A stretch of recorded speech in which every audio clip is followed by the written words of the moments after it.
minute or two at a couple parts of this, and then we'll do a couple more songs. Out of the book of Esther, chapter 9, verse 20. And one of the reasons I read this is because I have actually had people tell me, why do you do Purim? It's not a biblical holiday. Oh. Yes, it is. It's in the Bible. It's biblical. Did you get it on turn on?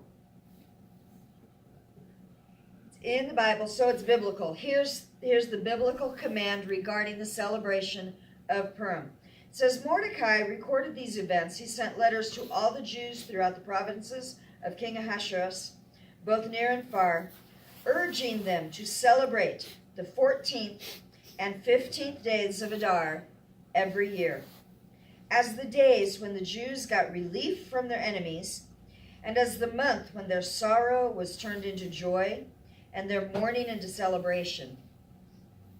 These are to be days of feasting, celebrating, sending presents of food to one another, and giving of gifts to the poor.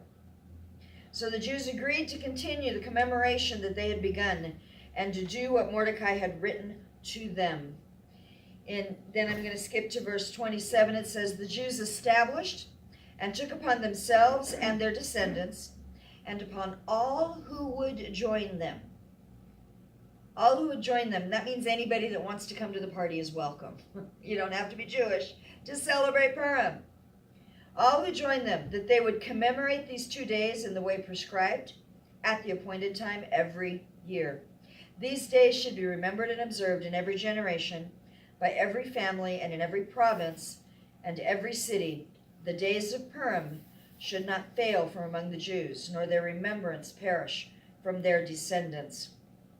The interesting thing is, Purim has become a one-day celebration, not 2 days, unless you're in a walled city. If you live in a walled city like Jerusalem, it's still a 2-day celebration. If you live in any walled city, and the reason for that is because in the city of Shushan, they were allowed to fight 2 days, not just one. So in Shushan, they celebrated 2 days, and in other places, they celebrated it 1 day. The day before or the day preceding is usually a day of fasting for those who are healthy. And then at sunset, after our fasting is done, it says, when the sorrow was turned into joy and the mourning into celebration. I have a song I'm going to want to teach you that a friend of mine wrote a couple of years ago. And he flat out, when I asked him who wrote this song, he said, I did, but I don't want anybody to know it. Okay. He said it was God's gift to him, and it was his gift to the church. And so we have permission to do it, and he doesn't want his name on it, but it's called You Turned My Wailing into Dancing, and I think it's just an absolute perfect Purim song.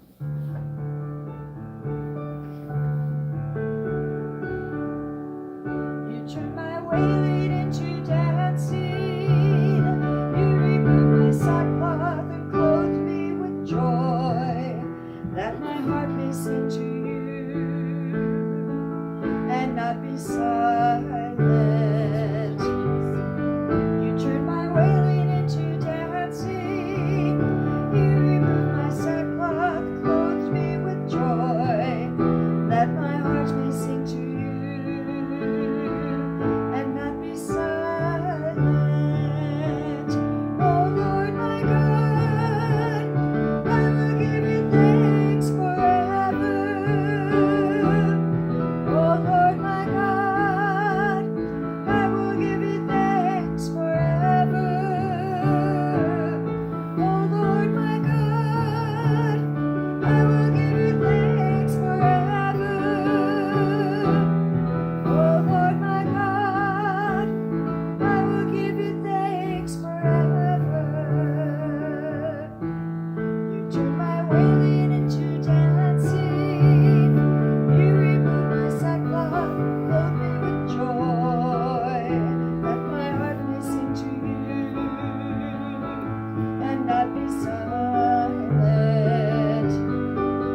apostolic songs for this season.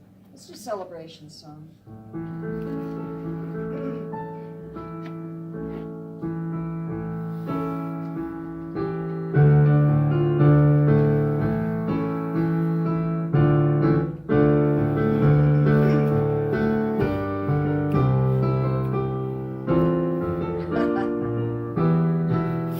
I remember what key I'm playing it in.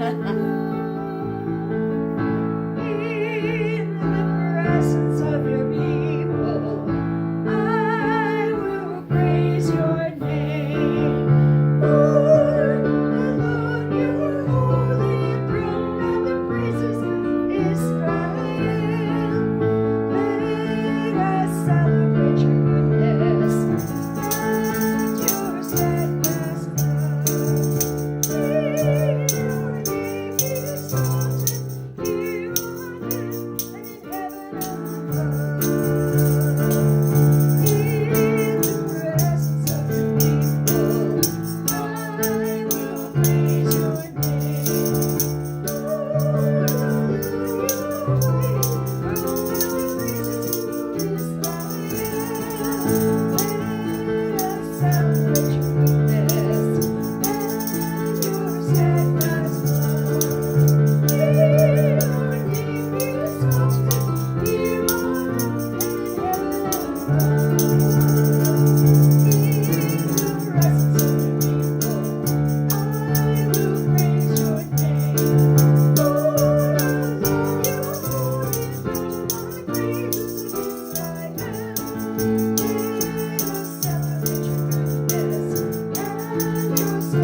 Bonnie did one I know.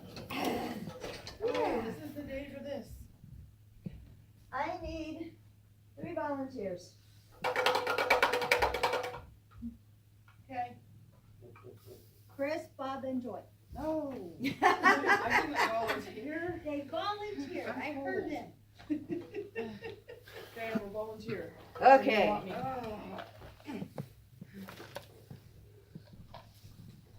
Well, we're gonna have to come up here to be our cheerleader. Okay. Okay. Craig, we'll pull this out. Craig can read the story. Okay. Craig, do you think you need a microphone? No. I don't think so either. But you need cheerleaders. Oh, fun. Bob, did you bring your skirt? No. Sorry. You know, Oh. Look, no. okay, fine. I'll do one. Okay. And do Haman? You can get a black. And do Mordecai? Mordecai. Mordecai is yellow Mordecai. because he carries the glory of God. Yes! And I'll do Esther, I guess. Now, here's the deal. We all need a noisemaker. How am I supposed to hold my son with a noisemaker under this? I'm not sure. Want a noisemaker, dear? Sorry. Noisemakers. Yeah. Take a couple. Am I out of the way now? Make good noise. Just stand here and show the camera. Yeah. Thank you.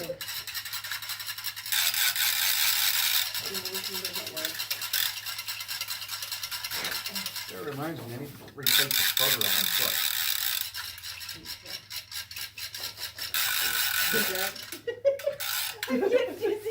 Huh? I didn't hear you. I said, that reminds me, I need to replace the starter on my Take a truck. noisemaker or two. Oh, it's really- It sure works. It's just a joke anyway. Yeah. It work? Well, yeah. Oh, yeah. I need to get some gloves. I'm just-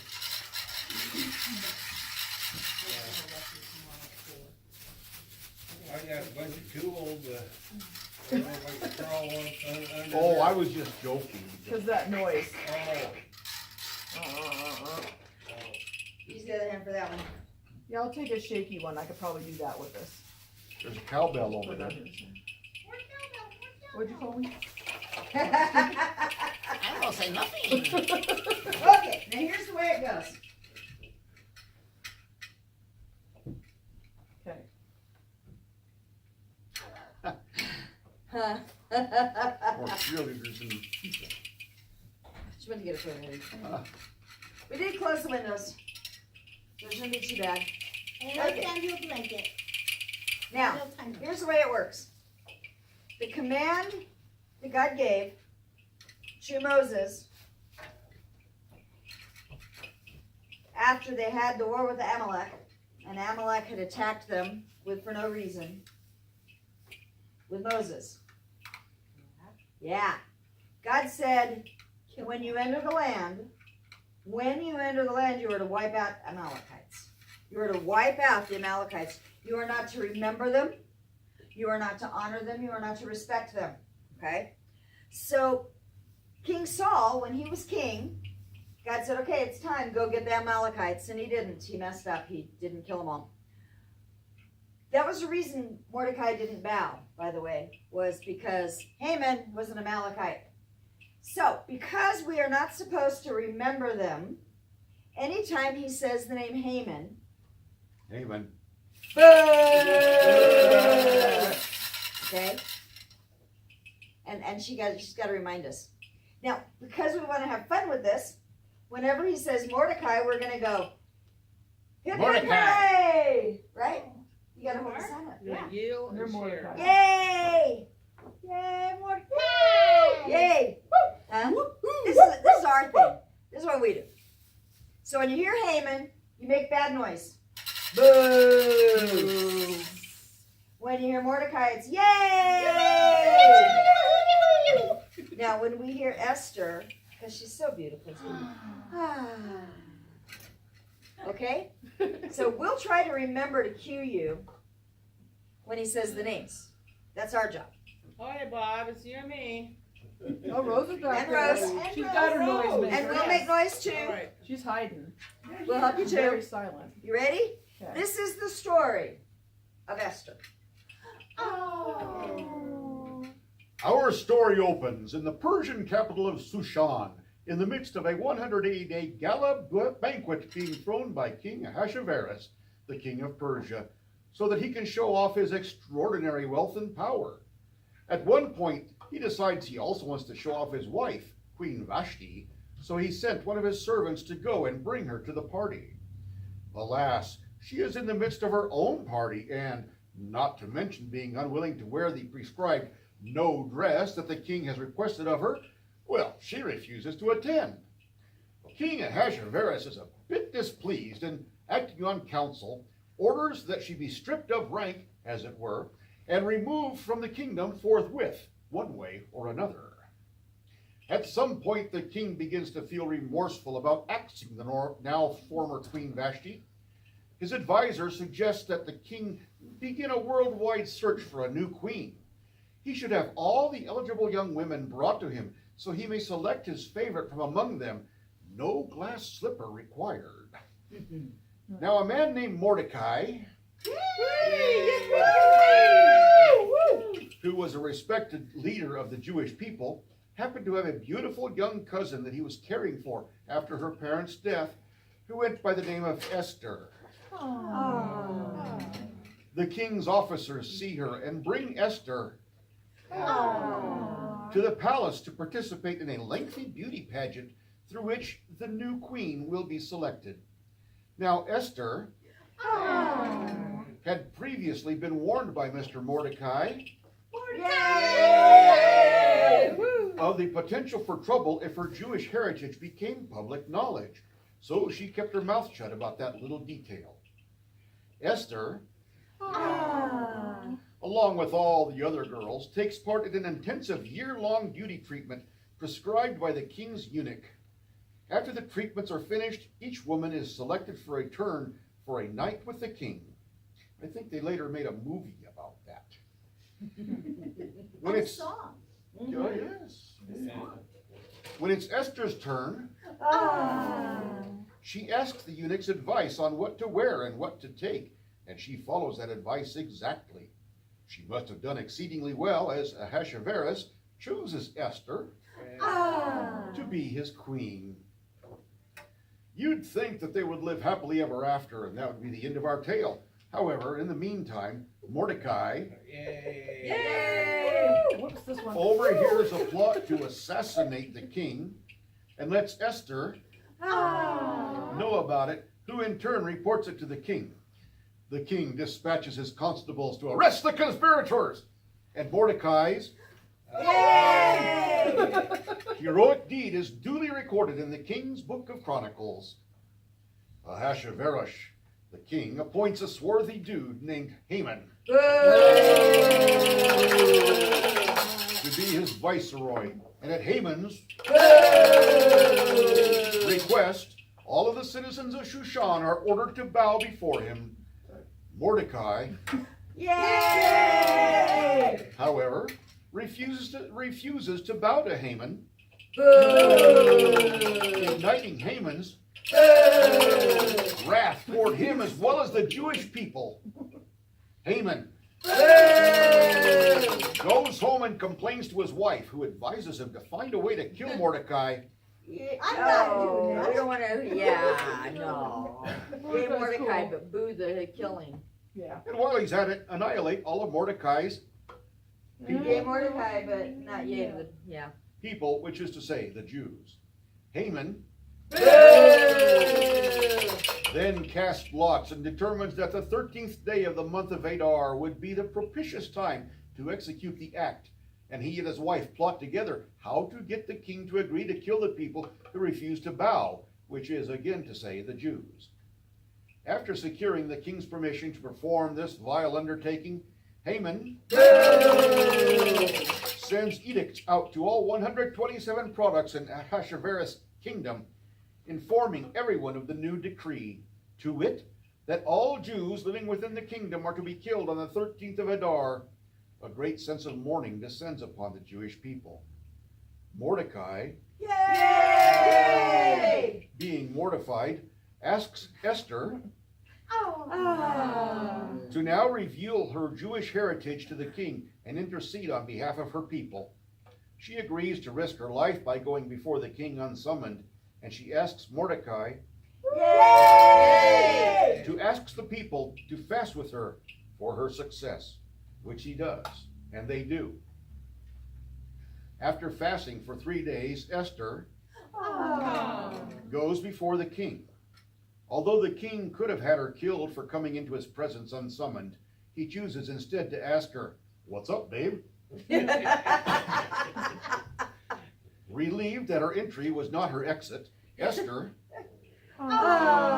invites both King Ahasuerus and his buddy Haman to a feast, thereby beginning to lay a trap for the wicked viceroy. During the dining, Esther invites the two men to attend a second banquet to be held the next day. Haman makes his way home to brag to his wife about how he was honored to be invited to the queen's banquet. Oh yes, he is a happy man. But then, on his way home, he sees Mordecai Yay! at the gate of the palace, and once again Mordecai Yay! enrages Haman Boo! by refusing to bow. You need another one? Did yours break? Carried away there on the noisemaker, didn't you? We shall pause. One of these times. They're a little harder to do though. Cowbell over there.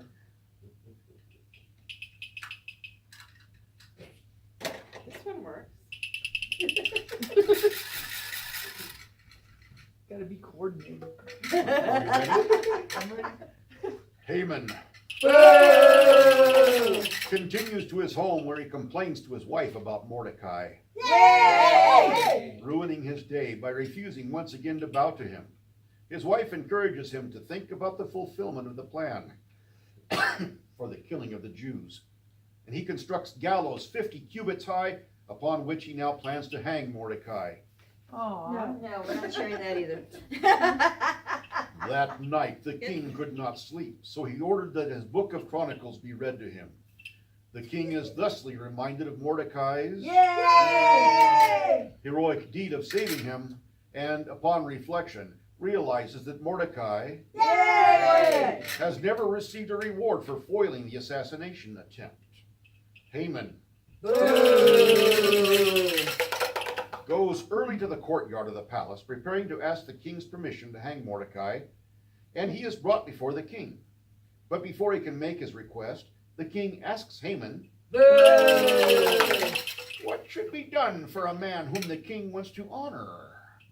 Presuming that Ahasuerus meant to honor him, Haman describes a royal reward where this man would ride around town in royal garments and upon one of the king's horses, with someone crying out, "This is a man with whom the king is pleased."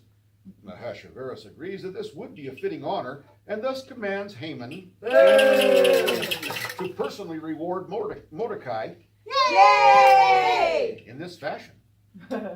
And so he does, all the while silently seething to himself.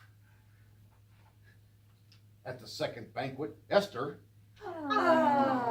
informs the king that someone is trying to kill her and her family. The king was taken aback, confused.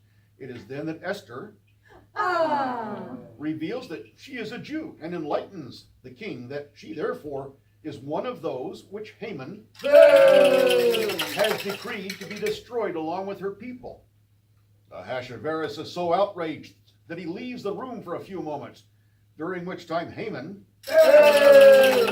falls upon Esther And squishes her in a pancake. begging for his life. The king returns and, seeing Haman splayed out on top of his wife, is further enraged and calls for the royal guards and orders that Haman be taken out forthwith and hanged on the very gallows which Haman had erected for Mordecai. Mordecai. Mordecai Yay! is appointed the new viceroy to replace the newly dead Haman. Esther begs Ahasuerus to retract Haman's decree against the Jews. However, the king cannot retract the decree, but he can add to it. So he gets together with Mordecai, and they hammer out an addendum that grants permission to the Jewish people that on the day that they were to be annihilated, they will be permitted to defend themselves and may destroy their enemies. Yeah. This edict is written up and sent out to all the people. The city of Shushan and its Jewish inhabitants rejoice. Epilogue. On the 13th day of Adar, when their enemy comes against them, the Jewish people rise up and successfully defend themselves, defeating their adversaries. The next day, in the walled city of Shushan, the Jewish community is granted yet a second day to fully destroy their enemies. The people then celebrate their victory with feasting. Mordecai records these events and establishes the festival of Purim. And Mordecai and Esther are forever after recognized as heroes of their people. Hallelujah. Yay! Bravo. I've been waiting all year to play this. Where do you want these? That works. How's that? I broke mine.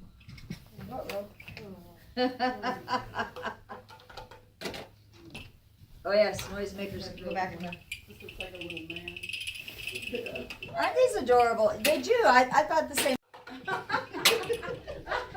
Didn't see that, but yeah. Oh, you okay back there? The story of Esther, the book of Esther, is almost did not make it into the canon of scriptures in terms of being solidified as being God's word. Almost didn't make it for one primary reason.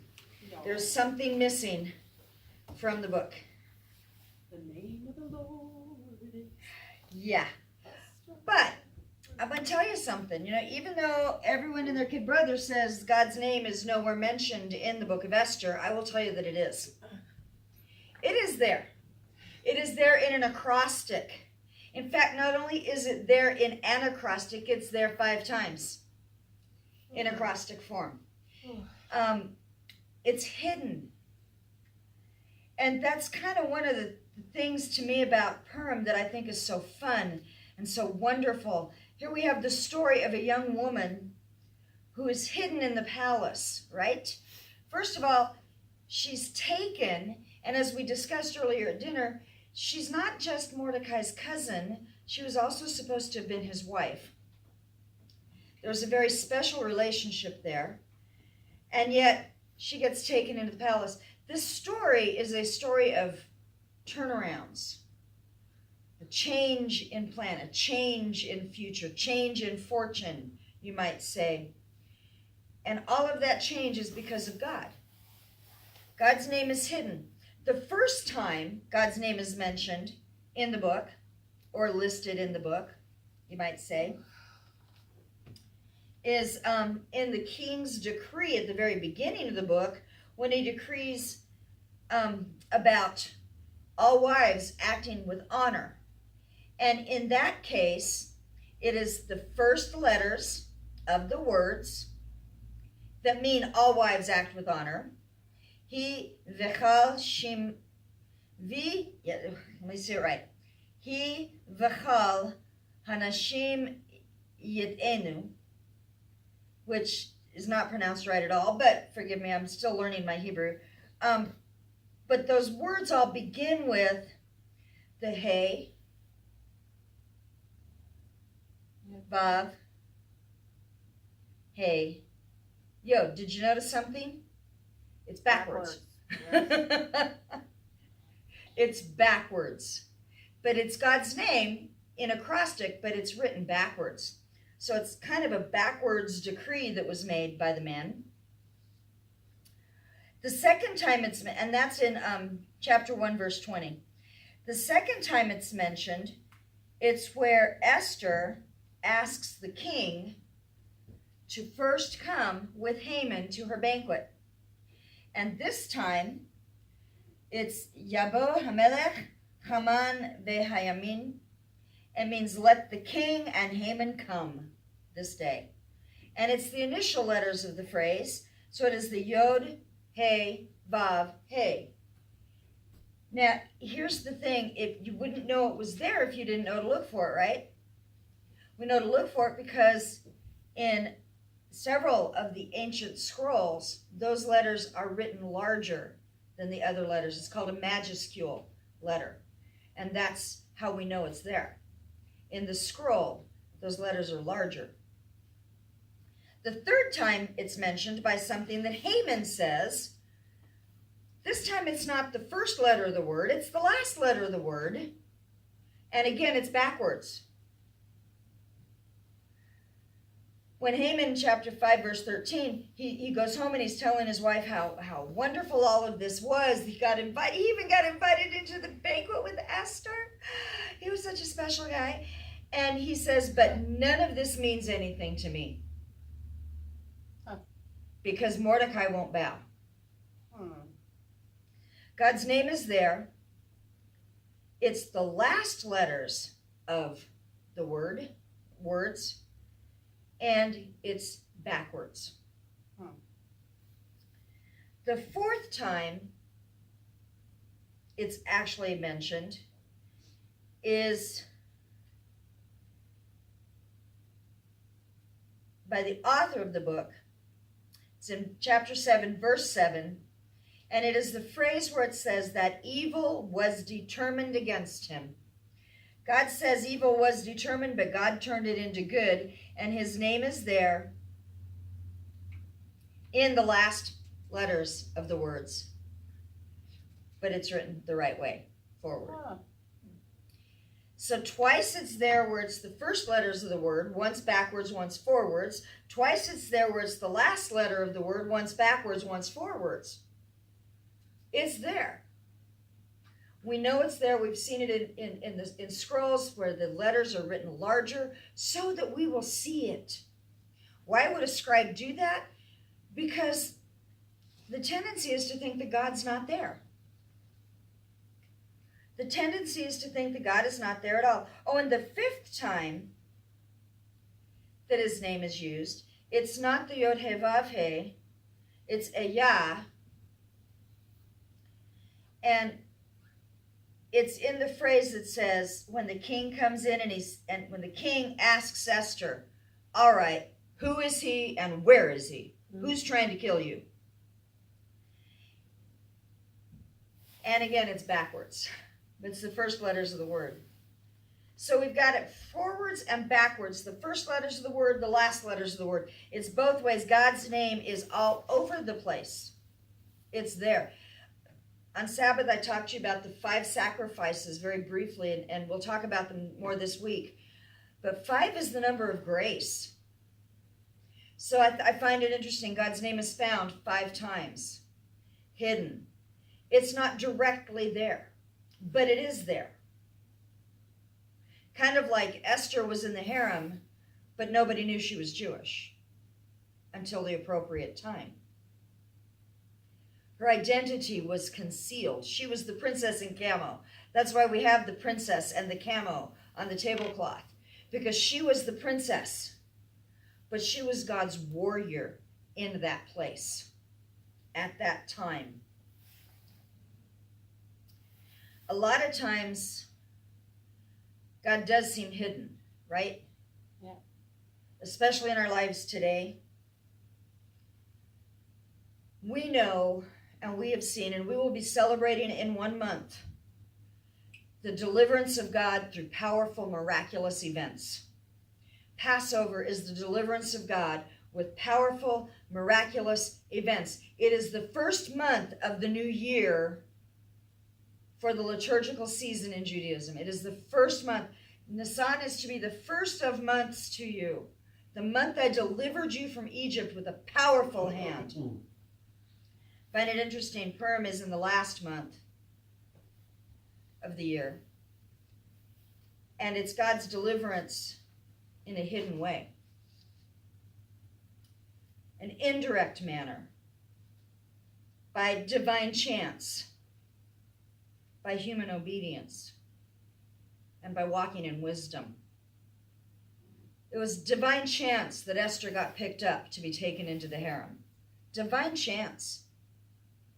She was in the wrong place at the wrong time, or the right place at the right time, depending on whose perspective you have.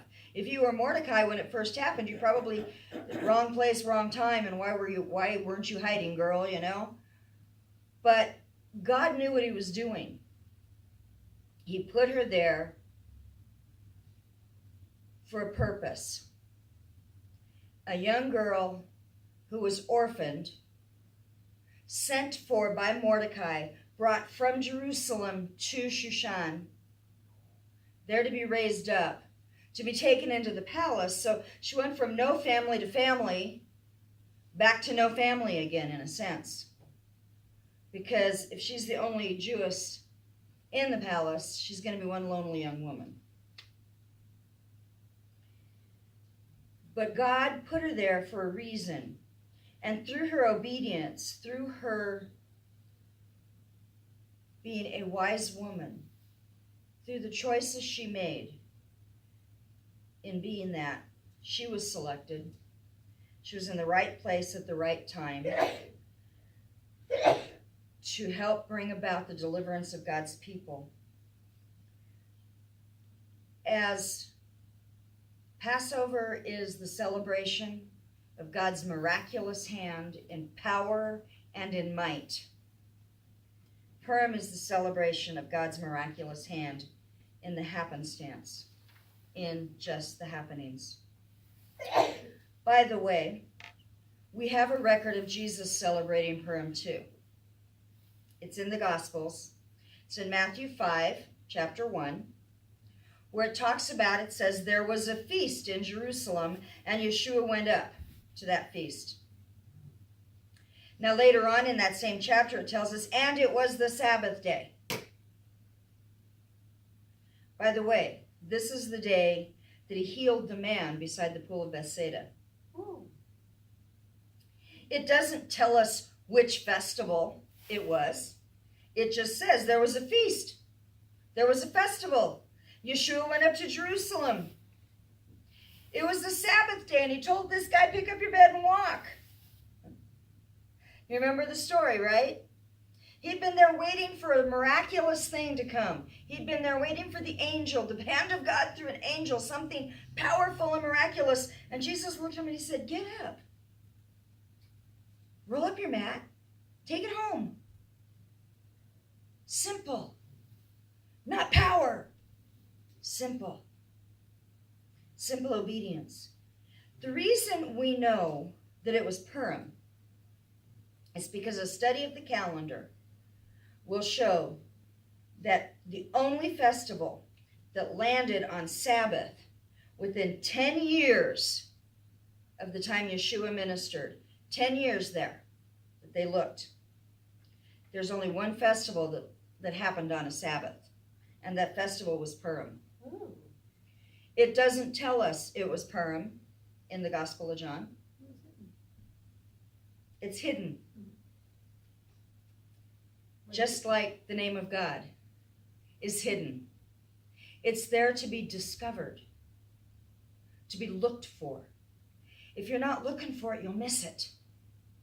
You know, a lot of times I think that when we are looking for, when we want what we want from God, what we see from God, what we desire from God is the big, powerful, miraculous stuff. If we will look at the everyday things that God puts in our path, we will begin to see the hand of God. But we have to look for it. This last week, we celebrated 1 year that my sister has been living in Pacifica Care Facility. Now, I mean, it's kind of a funny thing, but it coincides with Purim. It coincides with a couple of other events, but it was a year ago, this last week, that Lorna was able to move in to Pacifica Care, a new home for her, a beautiful, and they've done wonderful for her. I'm so thrilled with how they've helped my sister. So part of what we did, because Lorna had some money she needed to spend anyway, Lorna's one of these people, she kind of pinches pennies, and a representative PA called me and said she's got some money in her account. She needs to spend it down. I said, okay, wonder what she needs. We went and bought roses. We bought roses for everyone that works at Pacifica Care. And chocolates. So I went in there with 3 dozen roses and a couple boxes of chocolates and said, this is for you guys because you have made such a difference in our lives. In Lorna's life, in the way you care for her, and in my life because I don't have to. I can trust what they're doing with her. I'm not physically capable of doing the care that Lorna needs. I'm just not. But they do a marvelous job. So they asked me, okay, so we have a question for you. Why did you come here? Why did you pick this place? I said I had been calling around, I'd been looking around, I'd been told no, I'd been told no, I'd been told no. Lorna has a power chair. I would call an adult foster care, and I would say, this is her need, da-da-da. Oh, no, that's more than we can do. Okay. No, we can't put a power chair in our house. No. I was getting told all these no's. Remember that, Craig? And I looked at the paper, and I said, this says that this place has 4 beds. I'm just going to walk in, and they're going to have to tell me no to my crying face. Because her Kate worker was threatening to move her to Medford or to Lakeview. I'm like, I don't want my sister going to Lakeview. That's too far. I wouldn't be able to check on her. Her people from her church that she loves and that take care of her. What?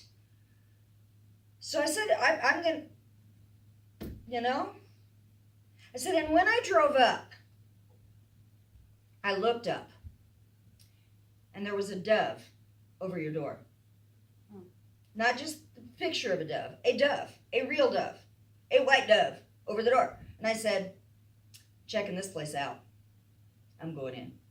Now see, I'd driven around before looking for homes for her. And there was one home I drove up and I pulled in front of and I looked up and it was like this huge blackbird came and perched right on the apex of the house. And I went, nope, she didn't belong there. I know that sounds kind of funny. But if we will open our eyes and we will look for the little signs that God gives us, it doesn't have to be big, powerful, miraculous stuff. He is at work and he will tell us with little ways. For me, he uses birds. By what birds are over a place or in a home. When I see doves, I know it's okay. When he shows me a dove, especially when it's white. And after having told them this story, we went over to the kitchen, into the dining area, and Lorna sets up, and I look out the window, and there's a white dove walking along Wow. under the trees. And I said, Deborah, come here, look. There's that dove. There's no white doves around. That's a white dove. I've never seen a white dove around. If we will look for it, God will be there. Sometimes we're so busy feeling sorry or feeling sad or in pain or in whatever that we don't necessarily see God in the everyday stuff. But God is in the everyday. I have a song I'm going to sing for you. I don't have the words for you guys to sing with me. And this is what I'm going to do to close. I want to sing this song about the fact that God is the same God. Whether we're on a mountaintop with him or whether we're walking through a valley. He is the same God. He will bring the same strength, the same deliverance. He will still be there for us, and we can celebrate that. And this song is called God on the Mountain. It's written by a woman named Tracy Dart. It's kind of a country tune, but I think we can do it.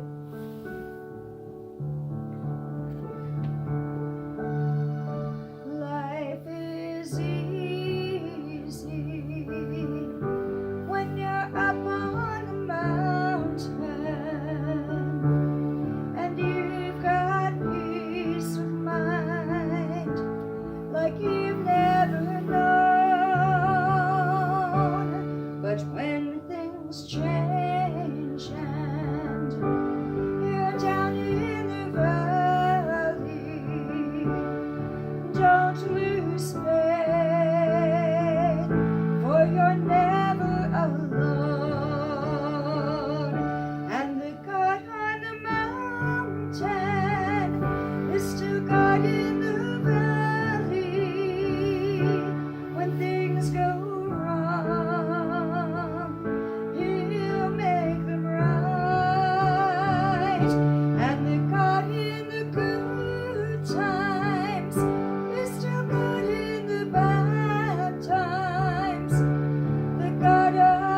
message is simple wherever you find yourself, whether it's at that time of being stuck away and hidden away and waiting for the revealing. God is still there. Whether it's in that time where the decree has gone out and you think the enemy's going to destroy you completely, remember, God is still there. And one of the most wonderful things about all of this story and about the way it all worked out, not only did they win the war, those who came against them, but many people joined them and helped them fight. And many people converted and began to believe in the real God, the God of Abraham, Isaac, and Jacob. Many joined them in that way. Yes. But also, they were able to retrieve and receive the wealth of all who had come against them. So those who were coming against them thinking they would steal their stuff, it flipped and it reversed. And the people plundered their enemy. And God took what was meant to destroy and he made it a blessing. And I honestly believe that is what God wants to do for all of us, all the time. That which the enemy brings to destroy, he wants to turn it around and make it a blessing. If I didn't believe that, I don't think I'd still be standing. Because you guys know some of the stuff the enemy's pulled in our lives. You guys know some of the stuff he's done. But I know that our God will deliver, does deliver, and does reward those who faithfully serve him. And that's coming soon, and very soon. Father, I thank you for tonight, and I thank you for your joy, and I thank you for those that have come to celebrate this night, and I ask that we would have been encouraged. I know I was encouraged just in reviewing and studying the Word. I was encouraged, and I needed that. And I ask that whatever encouragement you've given to me, I've been able to read, to give to these people that are here, and to any who will watch this later. Father, that your Word will not return void. Your promises still stand. You will deliver your people, and you will reward those who serve you. And you are the same God, whether we're on the mountaintop experience or whether we're walking through the valley. And you are with us in all of it. And I thank you for that. I thank you. In the name of Yeshua HaMashiach, our Lord and our Savior. Amen and amen.